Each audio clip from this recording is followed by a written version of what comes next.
um prazer recebê-los aqui no nosso webinar, ASAP Grupo IBS, no qual a gente vai trabalhar o assunto de qual o melhor modelo e estratégia de gestão de saúde populacional para as corporações.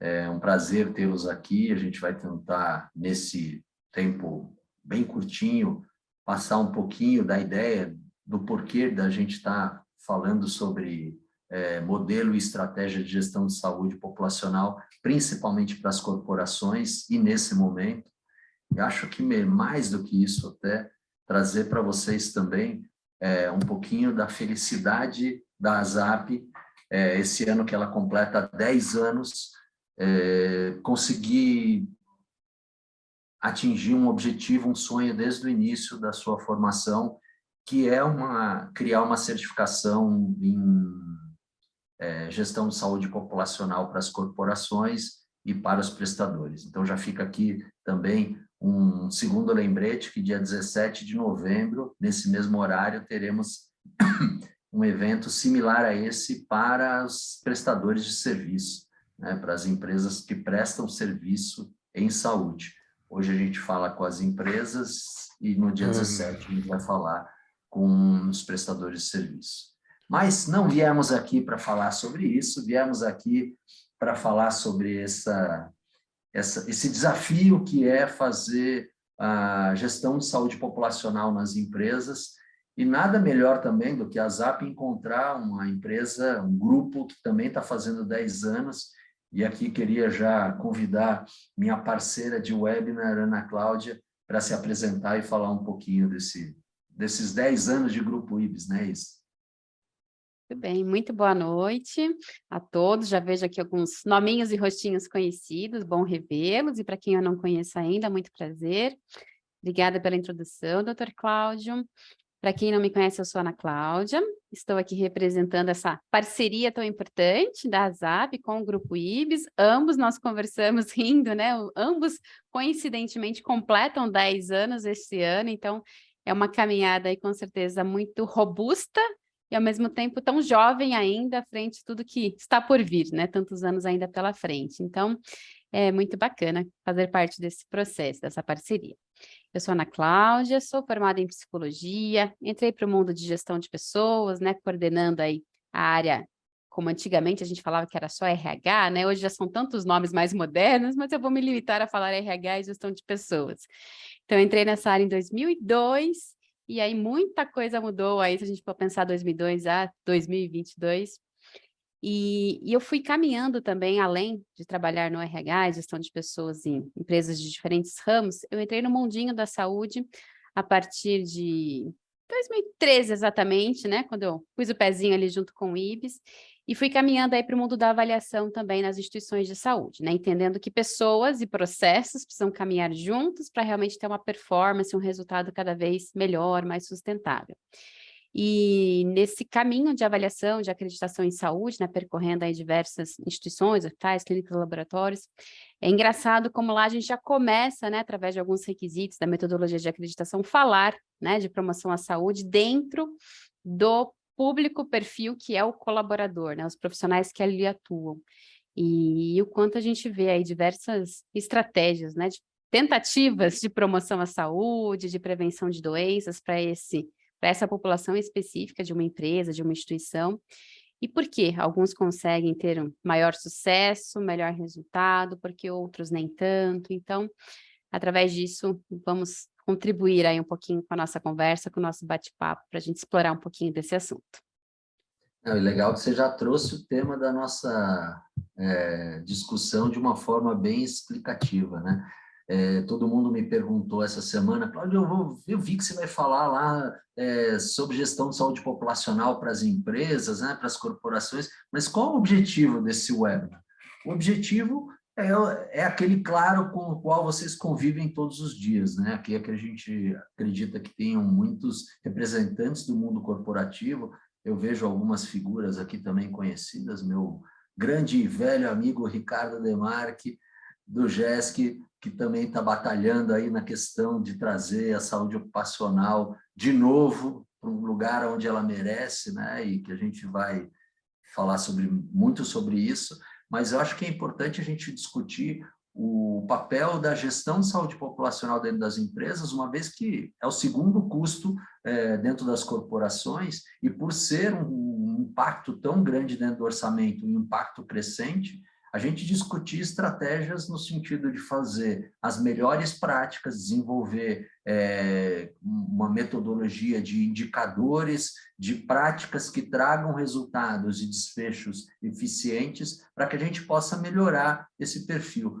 Porque eu acho que vocês já sentiram na pele, né, vocês gestores de empresa, que, na realidade, as fontes pagadoras do sistema de saúde cada vez mais têm se transformado nas empresas, né? 80% hoje dos planos de saúde vendidos no Brasil são planos coletivos, quer sejam coletivos empresariais, quer sejam coletivos por adesão. E como é que a gente consegue melhorar essa eficiência através de processos de certificação, de indicadores, de métodos? Essa é a primeira pergunta que eu te faço, Natália.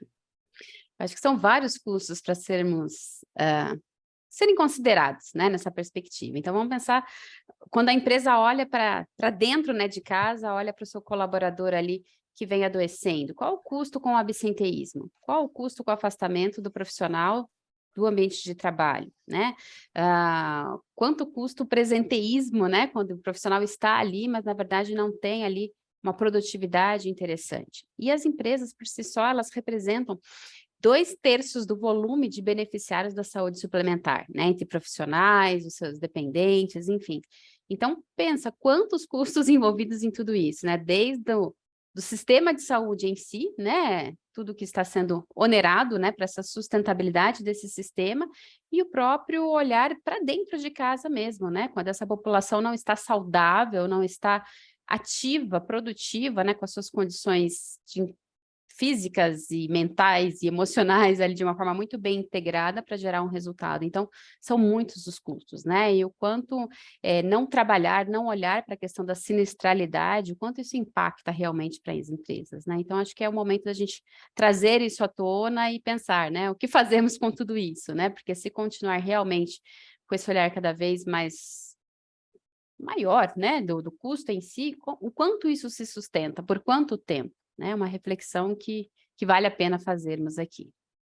E eu acho que é interessantíssimo isso que você traz, porque quando a gente fala em custos, né, obviamente que fica na nossa cara aqueles altos custos, altas complexidades, os autoutilizadores, os pacientes internados com dores, doenças, aqueles que a gente conhece pelo nome, sobrenome, idade, telefone, cor do cabelo, mas gestão de saúde populacional é um tema que abrange toda a jornada de vida das pessoas, né? E o investir em gestão de saúde populacional, de certa forma, vai melhorar essa direção ou esse foco somente naqueles pacientes que já se transformaram em alto custo e alta complexidade e trabalhar toda a população no sentido de fazer prevenção, promoção, dar a cada um dos indivíduos, cada um dos colaboradores, cada um dos funcionários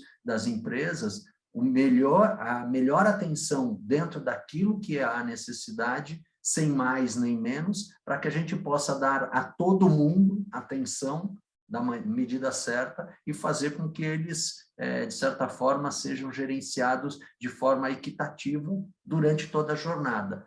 Assim, de certa forma, teoricamente, a gente vai melhorar esse círculo vicioso de cada vez mais focar somente lá no desfecho ruim, finitude, nas altas complexidades, casos que a gente tem cada vez mais claros na nossa cabeça. Mas você que viveu e que vive esse ambiente, como é que a gente consegue dar esse olhar mais amplo à gestão de saúde dentro das empresas, sem focar somente naquele imediatismo ou na busca dos resultados mais imediatos e que trazem realmente retorno mais imediato de focar nos altos custos e alta complexidades? Acho que, em primeiro lugar, né, para ser bem assertivo, qualquer tipo de programa de promoção à saúde, prevenção de doenças, incentivo ao bem-estar, a gente tem que conhecer de quem a gente está falando, né? Quem é o público? Então, primeiro passo, a empresa precisa conhecer o seu perfil epidemiológico de profissionais, de colaboradores, né? Quem é esse profissional, né? Esse quantitativo, essa população, o que ela representa em faixa etária, em sexo, acesso à escolaridade, suas principais doenças. Muitas vezes as empresas elas têm tudo isso, de certa forma, mapeado lá nos seus famosos exames periódicos, admissionais, enfim, mas o quanto ela trabalha essa informação, o quanto com o atestado que ela recebe, ela faz um estudo mais aprofundado desse absenteísmo. Ou quando ela olha para essa população e vê que realmente é uma população jovem, mulheres, idade fértil, a gente não está falando de doença, talvez a gente precise falar de gestação, como será essa jornada aí, prevendo aí as possibilidades de licença maternidade, pré-natal, etc. Então, não é só falar de doença, mas também de saúde e bem-estar, mas de forma assertiva, né, relacionada realmente com esse público, com esse perfil, para que realmente todo o resultado de esforço, custo, investimento em programa seja assertivo, com métricas, inclusive, né, de mensuração de resultados. Senão, se a gente está falando de custo, imagina quanto custa as empresas não têm aí com tantas ações pontuais, né, palestras com uma grande pessoa aí, com valor alto de remuneração, mas o quanto isso está alinhado num programa, quanto isso vem realmente combinado ali com uma estratificação de risco desse perfil. Então, primeiro de tudo, conhecer, né? Quem é essa população e qual é o programa que faz mais sentido, que realmente vai agregar valor e oportunizar esse retorno de investimento, essa mensuração, para que realmente a gente consiga trabalhar isso, né? E realmente evitar que esse custo se torne ainda maior se a pessoa adoecer, ficar numa situação ali realmente mais fragilizada, hospitalizada, enfim, a gente sabe o quanto isso também onera o sistema de saúde, aumenta a sinistralidade junto às operadoras, enfim. Então, é olhar para isso, né? Quem é o perfil, quem é o público em primeiro lugar. Não, perfeito, concordo plenamente e acho que assim, você já deu uma boa dica aí, nada melhor do que a gente ter um manual, né? Nada melhor do que a gente ter uma orientação através de uma certificação de onde tocar, com que intensidade, conhecendo a população, como trabalhar cada perfil da população de forma assertiva, para que a gente não dê mais nem menos do que eles precisam e a gente possa, de certa forma, harmônica, gerenciar toda a população. A gente não deixa de ser, nas corporações, ministros da saúde de nossas populações, né? Porque, na verdade, a gente tem que fazer as escolhas com determinadas budgets, né? Receitas, e fazendo essas escolhas, trabalhar para o bem de toda a população. A gente não pode trabalhar em detrimento de alguma população para trabalhar para outras populações. Acho que foi bom ponto que você trouxe. E eu queria, pegando um pouco da sua fala, trazer aí um pouco da discussão que a gente faz há muito tempo já, né? Você falou que o RH e o mundo corporativo mudou de nomes várias vezes, né? Eu participei da fase do RH estratégico, né? Que tinha que controlar e cuidar de quase todas as coisas. Era quase como se eu via aquela figura dos pratos, né, sendo balançados, uma multitarefa, um peso muito grande, e em determinados momentos na saúde, o que a gente via também era um pouco do desperdício de ter duas saúdes dentro da corporação, né, que seria a medicina assistencial de um lado e a saúde ocupacional de outro lado, não se conversando, não se integrando, não usando os benefícios de cada uma em prol da empresa, que no final do dia é quem paga pelas duas, né? E deveria ter um pouco de simbiose, um pouquinho de confluência nesse investimento para trazer mais retorno. Como é que você vê essa dicotomia, se é que ainda é uma dicotomia ou a gente tem melhorado nesse sentido? Existe, ainda infelizmente a gente ainda encontra muitas vezes áreas que realmente não se conversam, e o quanto o foco dessa conversa entre elas, né, agregaria muito mais resultado. Então, a empresa precisa olhar, né, para o seu papel, né, de protagonista dessa história, né, de ser agente transformador realmente aí de tantas vidas sob a sua responsabilidade, né, seja dos seus profissionais, seja dos seus dependentes, enfim. Qual é o olhar, inclusive, de responsabilidade social, né, dessa empresa diante dessa situação, né, da atuação tão específica dessas áreas. Então, quando a gente pensa em determinantes, né, influenciadores de saúde, tem, claro, todo o olhar genético, mas e a questão ambiental? O acesso ao serviço, os hábitos de vida, né? Então, quanto essas áreas propiciam isso ou não, né? Enquanto RH, enquanto SESMIT, medicina ocupacional, enfim. Qual o incentivo, qual é a linguagem que essas áreas trazem, né, para esses profissionais, como um olhar realmente aí de mudar um pouquinho dessa história, né? Se a gente quer ter um futuro melhor, um envelhecimento saudável e a população está quantitativamente ficando realmente mais envelhecida, o que a gente tem feito aí de mudança dos nossos hábitos hoje, né? E qual é o papel dessa empresa para olhar para isso, né? Desde o olhar ali que ela oportuniza ou não o acesso ao serviço de saúde, ao formato que ela incentiva de alimentação saudável ou não ali dentro daquele ambiente, enfim. O olhar da importância da saúde, da segurança no trabalho, acho que tem bastante reflexão em tudo isso. Não, é interessante isso que você traz, porque já me aparece aqui na cabeça 3 perguntas, e aí eu quero convidar também vocês todos a usarem aí o chat, olha, qualquer dúvida, qualquer consideração, qualquer, olha, discordo, não acho isso, ninguém aqui é dono da verdade, né? A gente pode realmente repensar nossas formas de ver de acordo com a visão de vocês que têm mais experiência nessa área, mas por favor, usem o chat aí para fazerem perguntas, as perguntas que vierem a gente vai fazer, mas disso que você está falando, Ana Cláudia, já veio uma pergunta que é a questão da mudança de hábitos e estilo de vida, né? Que eu acho que é muito interessante. A gente, como gestor de populações que somos dentro das corporações, eu diria até um dever nosso, né, incentivar as pessoas a terem bons hábitos, né, um estilo de vida melhor, mas é muito difícil mudar pessoas que não estejam motivadas para mudar, né? E eu acho que talvez o desafio dos gestores que acreditem, estará lá na certificação, e aí, só fazer um parênteses aí, né, um merchanzinho, a gente vai lançar essa certificação no dia 29 de novembro, tá? Então, fiquem atentos aí, porque dia 29 de novembro a gente vai fazer um evento para lançar a certificação, né, da IGSP para as corporações, né, para as empresas, e lá vai estar esse capítulo sobre como é que a gente motiva as pessoas, como é que a gente muda o status delas para que elas estejam habilitadas a sofrerem determinadas ações para a mudança de hábitos e estilos de vida.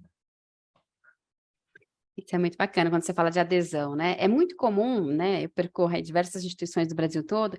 Acho que a ação mais comum que eu vejo aí acontecendo é o incentivo à ginástica laboral. Ela é super interessante, ela é super bem-vinda, mas qual é a grande dificuldade de adesão dos profissionais a fazer a ginástica laboral, né? Porque muitas vezes o líder, né, olha feio, né? Você vai fazer ginástica laboral, mas você tem que terminar o relatório, enfim. Então, como é que a gente cuida de todo esse ambiente, toda essa cultura para realmente ter essas mudanças de hábito, enfim? Então, o manual ele vem não para trazer a fórmula mágica, não é nada disso, mas ele traz algumas diretrizes importantes para mostrar como construir isso, né, enquanto olhar da empresa, né, para que entenda o caminho certo, inclusive para gerar adesão maior dos colaboradores, ter realmente resultados mais assertivos. Então, é desde pensar qual é a estrutura organizacional para que essa gestão de saúde populacional aconteça aqui dentro, quais as estratégias de planejamento, implantação, execução, gerenciamento e como mensurar esses resultados. Então, acho que traz um caminho, digamos assim, né, que a empresa que se interessa realmente em fazer parte disso e que entende realmente o benefício, o valor agregado, melhoria de resultados, eu acho que dá para ir percorrendo e trilhando aí as barreiras importantes que ainda existem para essa adesão tão efetiva ainda. Esse público é muito interessante, né? Foi só a gente cutucar aqui as pessoas que elas já começaram a movimentar aqui o nosso chat.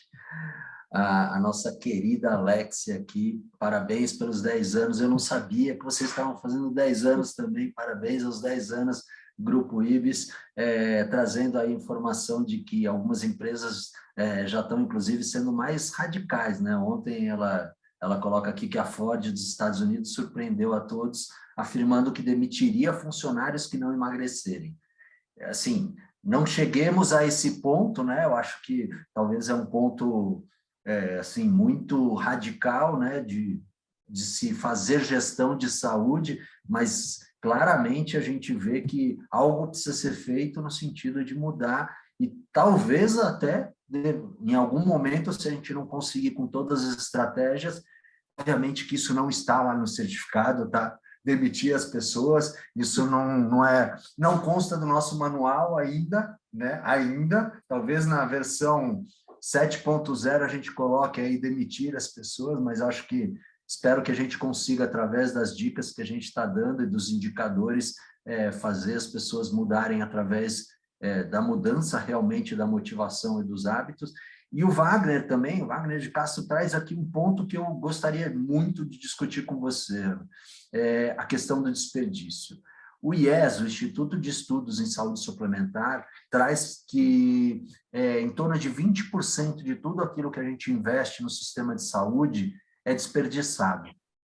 20%, só para vocês terem uma ideia da grandeza, hoje se investe em torno de 600 a 650 bilhões de reais no sistema de saúde brasileiro, entre público e privado, né, numa proporção de 42% no público e 58% no privado.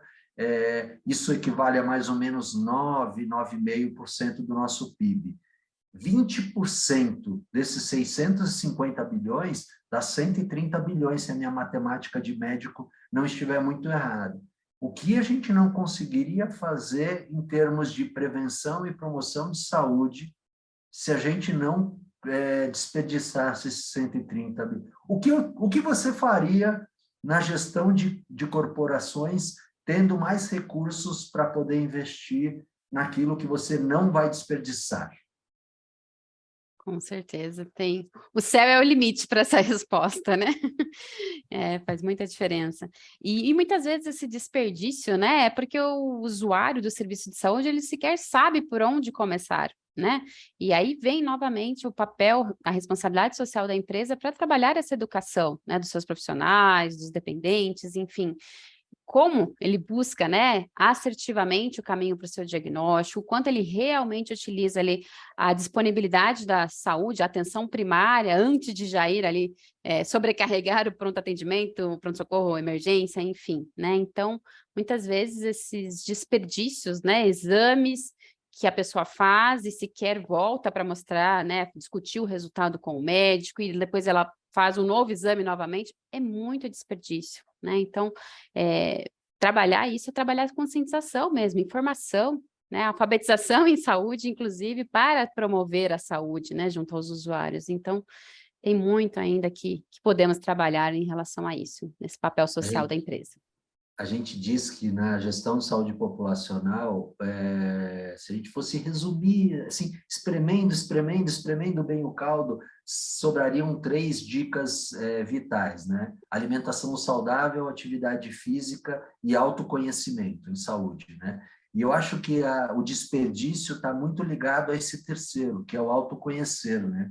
Se a pessoa se autoconhece, se ela conhece os recursos e os direitos e os deveres dela como usuária de um sistema de saúde, que não é só dela, né? Aqui a gente está falando no mundo corporativo, o que ela faz dentro da empresa, o que ela deixa de fazer dentro da empresa em prol da sua saúde, afeta todo o coletivo, né? E, de certa forma, vai trazer mais impacto para esse recurso, que já é um recurso finito, né, e cada vez mais difícil de ser gerenciado por parte de todos. Então, a consciência sanitária desse colaborador, desse funcionário, de utilizar de forma correta, sadia, preventiva, promovendo a saúde, o seu plano de saúde, que é um benefício que é dado pela empresa, grande parte das vezes, transforma essa comunidade que é a empresa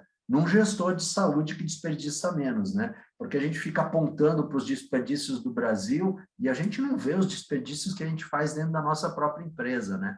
Contratações de serviços que eventualmente não trazem efetividade, que não agregam dados e informações entre si para conectar todos esses dados e fazer com que a gestão de saúde seja mais coletiva, né, seja mais produtiva em relação aos dados, porque hoje em dia já não conseguimos mais fazer gestão de saúde populacional se a gente não tiver as ferramentas de tecnologia de informação, inteligência artificial, trabalhando os dados em prol da saúde dessa população. Então, fica muito difícil realmente que a ação de um não impacte o benefício de todos. E eu queria trazer aqui uma pergunta que a Mônica está trazendo também.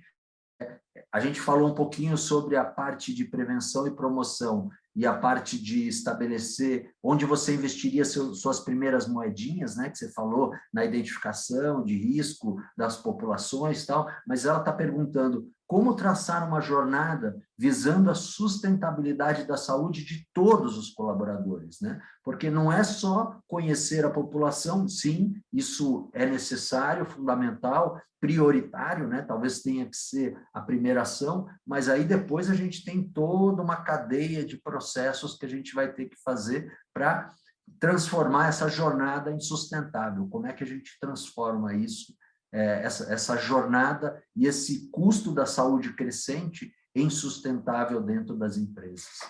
Acho que a gente precisa falar, inclusive, desse cuidado centrado nessa pessoa, o profissional, o paciente, enfim, né? Como é que a gente engaja ele nesse programa, né? Então, primeiro, conheci o perfil, estratifiquei o risco, gerenciei, né? E vou trabalhar aí assertivamente com os programas específicos para cada perfil, para cada população, né? E aí, como que eu trago essa pessoa, né, para realmente se sentir ali engajada no que está sendo proposto, né? Porque se a gente não tiver o engajamento dessa pessoa, profissional, o paciente, entre aspas, como que a gente, né, sustenta isso? Não sustenta. Então, a jornada, ela é contínua.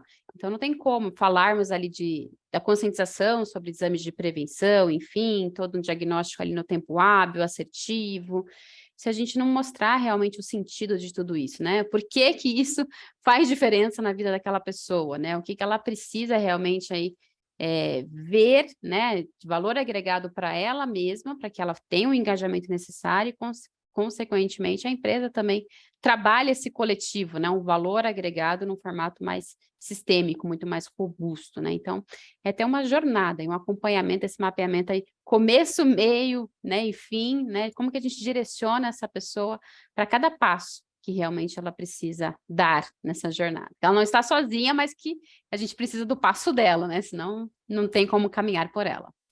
Tudo começa por ela, né? Tudo começa por essa pessoa fazer a sua parte para a gente poder atuar no coletivo. Eu acho que a gente está sendo muito teórico, porque tem muita gente aqui falando assim, gostaria de saber como é que a gente pode fazer alguma coisa mais prática no sentido de trabalhar com os estabelecimentos de saúde. Tem gente perguntando aqui, a Laila, cultura de vir a PS para atendimento ambulatorial, né? Acho que é o nosso modelo hospitalocêntrico, né? Que as pessoas pensam em doença, já pensam em hospital como sendo o lugar onde se trata de doença, quando, na realidade, o hospital deveria ser o último lugar a se tratar da doença, né? Existem vários outros equipamentos de saúde para se tratar antes. A Esla dizendo, excelente abordagem, se puderem, deem exemplos sobre formas de atuação com impactos positivos sem aumento de gastos. A gente vai falar sobre isso. E existe também lá no manual, hein? Acho que vale a pena dar uma olhadinha também lá no manual. Essa cultura de saúde e da responsabilidade, a Cláudia Mara está trazendo, essa cultura de saúde e de responsabilidade de cada pessoa deve envolver também as ações de prevenção, como, por exemplo, a vacinação. E eu vou parar por aqui, eu vou trazer na próxima pergunta mais contribuições, porque eu quero falar dessas ações que a gente contrata dentro do mundo corporativo, né? A Cláudia me trouxe essa oportunidade de trazer a vacinação, mas existem várias outras ações, né? Você, na área da psicologia, sabe que as empresas contratam, além dos planos de saúde, equipes de suporte de psicologia para os funcionários. Eu queria voltar naquela parte de como é que isso tudo, todas essas ações que parecem dentro de um quadradinho, conseguem se integrar dentro dessa gestão de saúde populacional na prática para a atuação dos gestores de saúde nas empresas? Como é que eles podem, mesmo contratando pequenos detalhes, né, pequenas equipes para fazerem determinadas especialidades, integrar tudo isso numa gestão de saúde, colocar tudo isso num guarda-chuva e capturar os benefícios de toda essas contratações? Acho que essa integração, e por isso que a gente fala dessa prestação, dessa certificação olhando para a empresa, né? É a empresa que vai ter o olhar integrado dessa população, né? O que exatamente essa ação pontual de trabalhar com a questão emocional, essa ação pontual de trabalhar a parte física, trabalhar a imunização, trabalhar a segurança do trabalho, enfim, como tudo isso se integra, né? Para esse olhar sistêmico dessa população. Então, o mais importante não adianta a gente fazer diversas ações pontuais, porque é aí que a empresa desperdiça o dinheiro, né? Acho que quando a Esla fala como é que faz isso sem aumentar o investimento. Primeiro, não faça ações dispersas, pontuais, sem ter realmente esse olhar integrado, né? Qual é o objetivo real dessa ação? Onde você pretende chegar? Quais são exatamente os resultados esperados baseado nessa ação, né? Então, o grande erro aí de grande parte das empresas é justamente isso, né? Diversas ações pontuais, dispersas, perdidas, ou reunidas naquela famosa semana de CIPAT, mas que não tem essa jornada, essa continuidade, esse olhar realmente do que se espera dessa integração de diversas ações em prol de um resultado. E o resultado, novamente, alinhado a essa população que está sendo trabalhada, né? Então, o que é interessante para esta empresa desenvolver e onde ela quer chegar nesse assunto, nesse nicho, né? Então... E olha que interessante isso que você traz, porque assim como o planejamento estratégico, né, se faz da empresa para cada um dos setores, e cada um dos setores não está descasado do planejamento estratégico da empresa, essas ações de saúde, elas também não podem estar descasadas da estratégia da empresa, né? E não funcionam ações de uma empresa para outro perfil de empresa. Os perfis de empresa requerem estratégias e ações particulares para cada um dos perfis, né? Se você trabalha numa indústria pesada, você não vai ter a mesma ação, o mesmo foco, a mesma contratação, a mesma estratégia de uma empresa de computação, de pessoas que trabalham em escritório de forma mais mental do que física, né? Então, essas estratégias têm que casar com a estratégia da corporação e casar com a estratégia do recurso humano que você tem, né? Acho que fica muito claro que essa seria a prática de como fazer, né? E aí, Ana Paula J. solta aqui uma pergunta que, assim, são 4 palavras que vão direto no coração da gente, né? Como a gente pode fazer esse engajamento dessas pessoas? Como, na prática, a gente engaja pessoas? Essa é a pergunta da humanidade, né? Mas olha, vamos fazer o gancho, inclusive, com a sua fala anterior, né? Cultura organizacional, né? Para que realmente a minha ação esteja embasada, né? Para que esse programa realmente tenha uma estrutura no começo, meio e fim, eu tenho que olhar para essa cultura organizacional. O que faz sentido para essa cultura organizacional? Por isso que não adianta copiar e colar o programa do outro para a sua empresa, porque realmente isso vai ser tiro no pé para o engajamento, né? A pessoa vai olhar para aquele programa e falar, o que eu tenho a ver com isso, né? Eu preciso trabalhar, eu preciso entregar meus resultados, olha a minha meta lá do planejamento estratégico me cobrando. Qual é o sentido que a pessoa vê nisso, né? Então, quer engajar, mostre para as pessoas, né, o propósito disso, né? Qual é o alinhamento disso com a cultura organizacional, onde que faz sentido ela estar ali naquela empresa, com o seu planejamento estratégico, com a sua cultura organizacional e dentro desse programa de gestão de saúde populacional, né? Onde eu me enxergo nisso. Então, é realmente trazer o papel de protagonismo da empresa, mas também o protagonismo da própria pessoa, né? Quais são os benefícios, o valor agregado que ela enxerga nisso para caminhar essa jornada. E eu queria puxar um pouco disso que você falou para um pouco da minha prática, né? Eu comecei nesse mundo corporativo trabalhando como médico de empresas, né? Fazendo gestão dentro de empresas, contratado pela nossa falecida Interclínicas, não sei se Eu vejo aqui algumas carinhas aqui, alguns devem lembrar da nossa querida falecida Interclínicas, né? E lá na empresa, o que a gente descobriu, né, a duras penas, né, depois de tentar promover várias ações, vários trabalhos, aquilo que você falou com muita propriedade, a CIPA, né, a Semana do CIPAT, que a gente acaba investindo grande esforço, faz um forró-bodó, é um evento, assim, parece fogos de artifício, né, porque a gente faz e aí depois descontinua as ações, né? E aquelas ações acabam se perdendo ao longo do tempo, acabam repercutindo muito pouco, até que vem de novo a Semana da CIPAT e os fogos são lançados de novo e a gente fala sobre os mesmos temas, mas eu queria trazer essa questão do engajamento pela minha experiência e para responder essas pessoas que estão perguntando da prática, a questão da motivação. Eu acho que não existe engajamento se não existe motivação para engajar. A gente aponta muitas coisas, a gente sugere muitas coisas, a gente dirige, mas, teoricamente, todas essas informações estão hoje cada vez mais na cara de todo mundo, né? Então, todo mundo sabe os impactos de fumar, todo mundo sabe que fumar é a primeira causa de morte evitável no mundo, obesidade é a segunda causa de morte evitável no mundo, fumante passivo a terceira causa de morte evitável no mundo, todo mundo sabe disso, né? Mas fazer um fumante parar de fumar, se ele não estiver motivado a parar de fumar, né? Você pode cortar as duas mãos dele, ele vai fumar com o pé, né?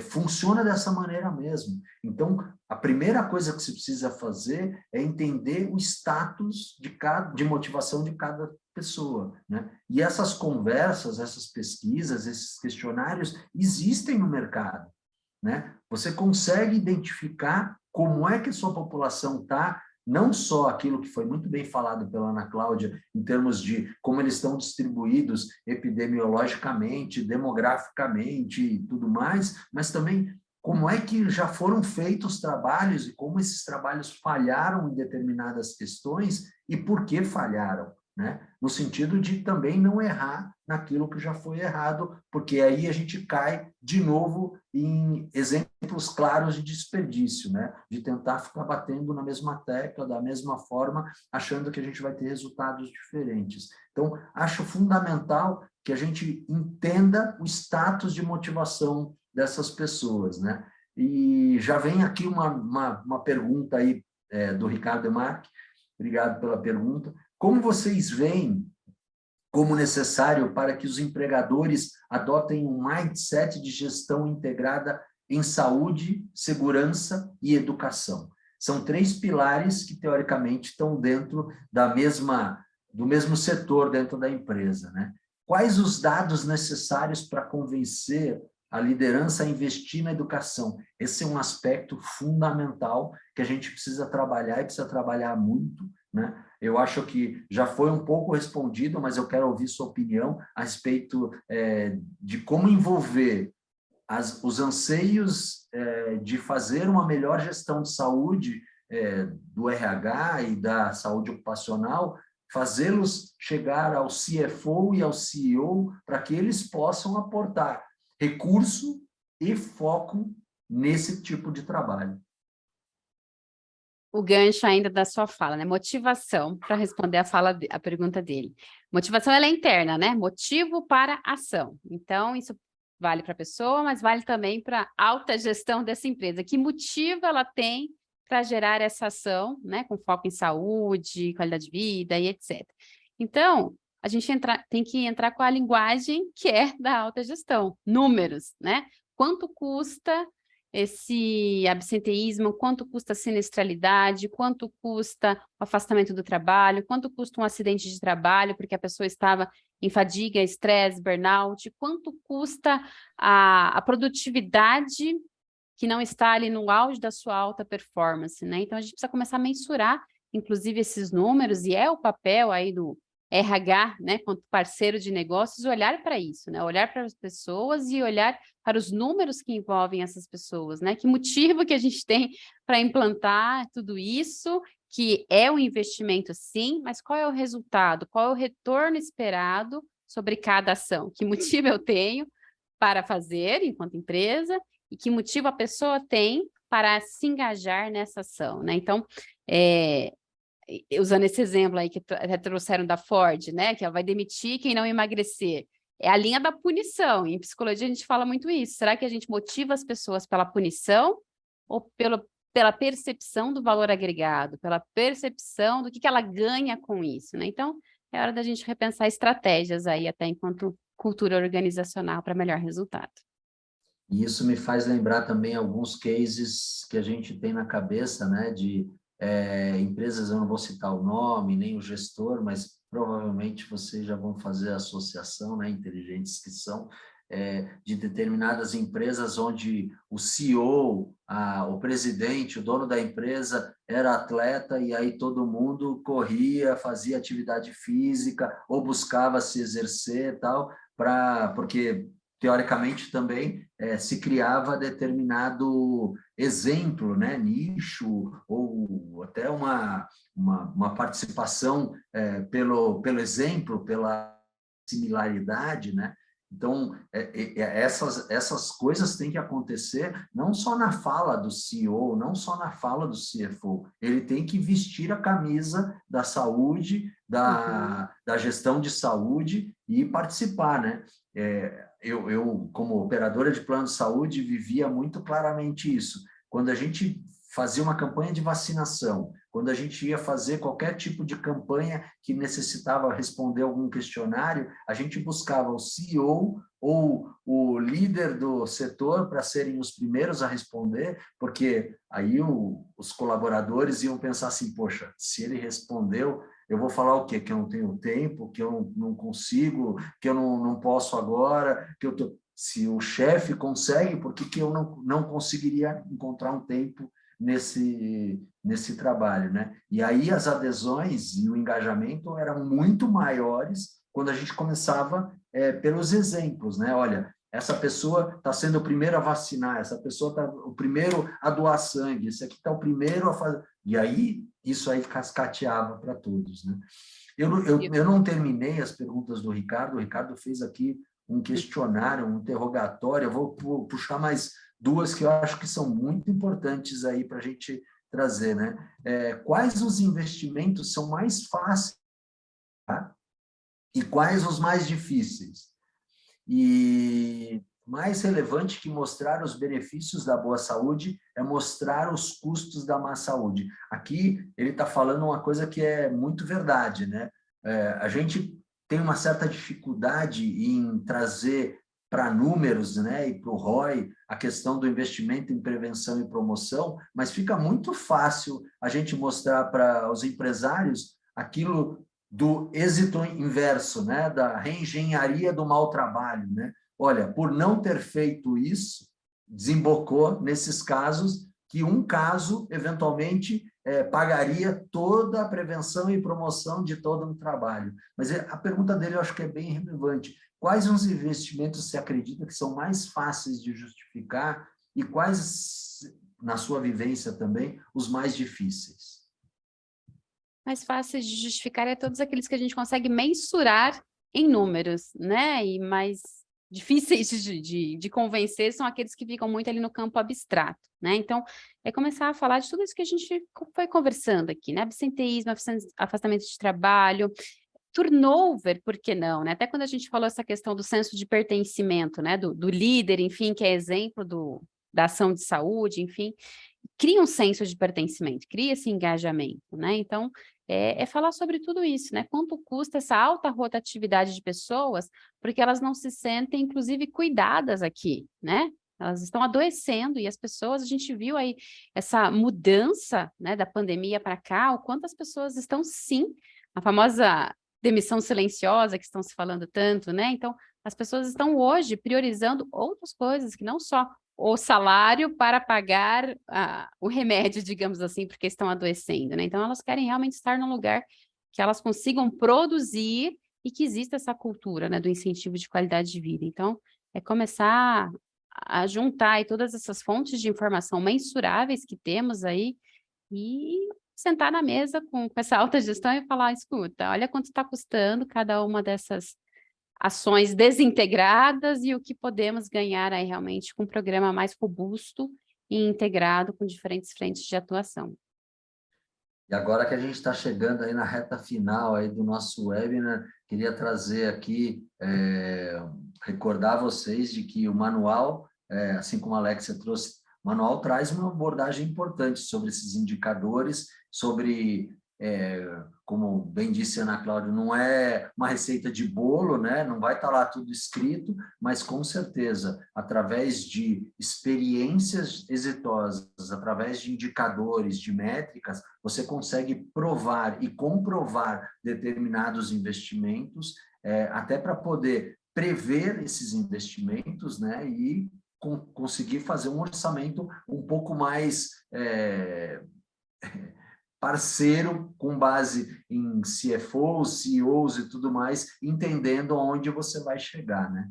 O Wagner contribui aqui com mais uma coisa muito importante que a gente não pode esquecer, né? Existem muitas ferramentas de gestão de saúde, não só na área da atuação dos profissionais de saúde. Existem ferramentas administrativas também, né? O Consul 5 trouxe questões como coparticipação, franquia, agências de regulação e tudo mais. E isso vem antes da Agência Nacional de Saúde ser criada. O Consul é uma entidade que já existia antes da Agência Nacional de Saúde e que trouxe essas regras. E ele pergunta, né? Ele pergunta, coloca já, eu acho que é mais uma colocação do que uma pergunta, e eu queria escutar a sua opinião a respeito.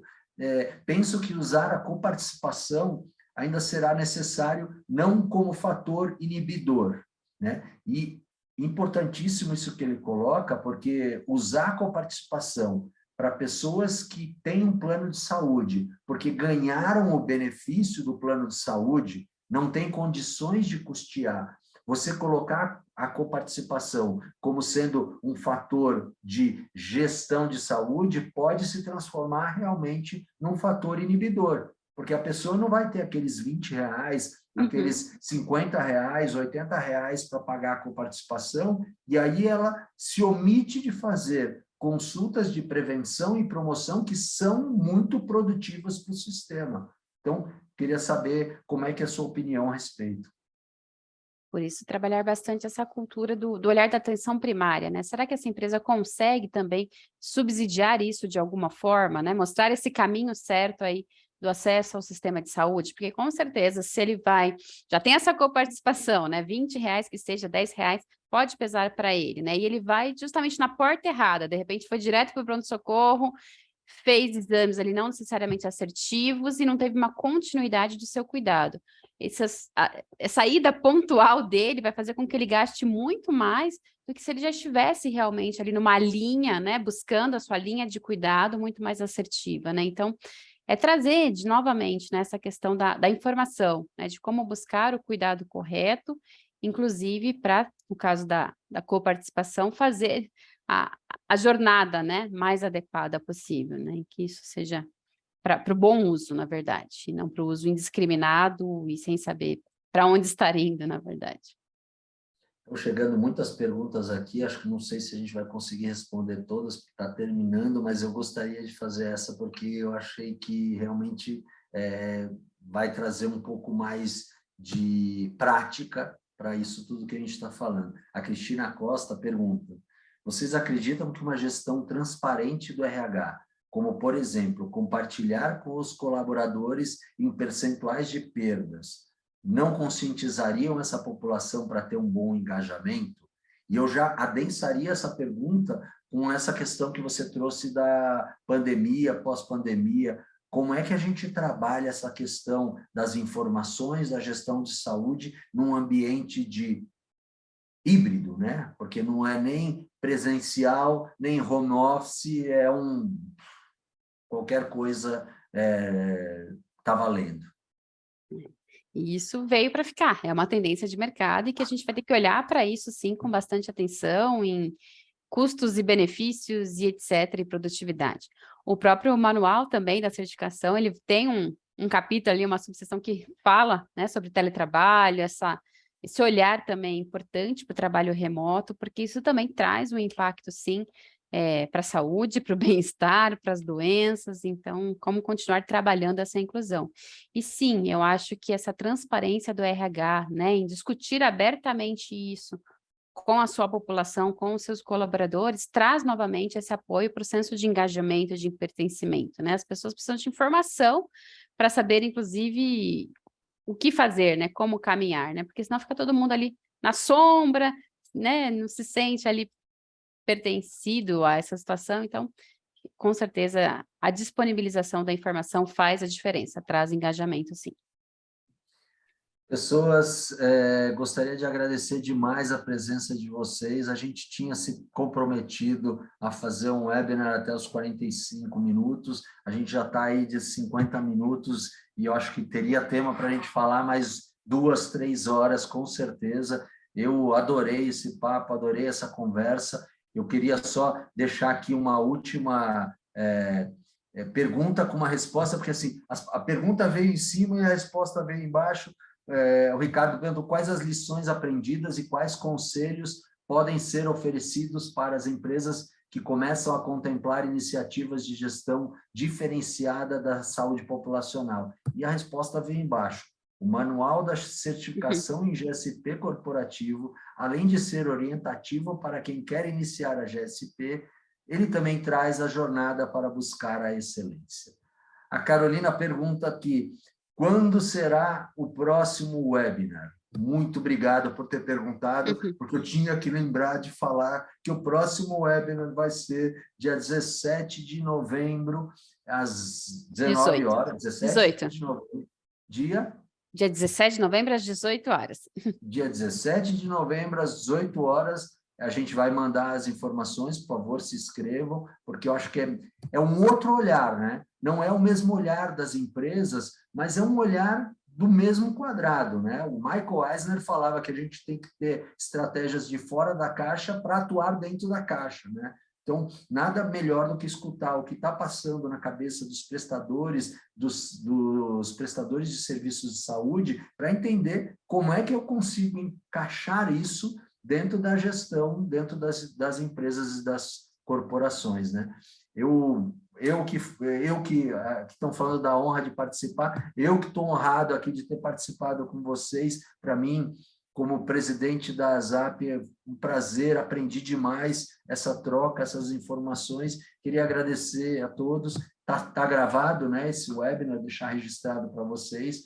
E desejar a todos aí uma ótima noite, um ótimo fim de ano, ótimas confraternizações, né? Já estamos chegando nesse momento de confraternização aí.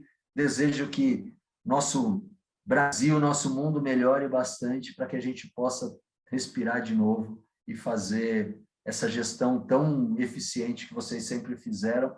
Ana, gostaria que você falasse aí suas palavras finais para a gente poder finalizar e se despedir. Agradeço a todos pela atenção, foram excelentes contribuições pelo chat, aprendi muito também, né? A gente queria ter mais tempo, inclusive, para conversar bastante, com certeza seriam grandes construções. Então, convido a todos a conhecerem, né? Participem dos nossos próximas abordagens aí sobre o tema, porque com certeza vai ser um conteúdo aí bem bacana para acrescentar bastante valor para as empresas, e não é a solução mágica, mas é um caminho de diversos requisitos e diretrizes que ajudam, sim, as instituições a serem cada vez mais excelentes na sua saúde populacional. Muito obrigada a todos. Muito obrigado a todos, boa noite, com paz e com saúde para todos. Tchau, tchau.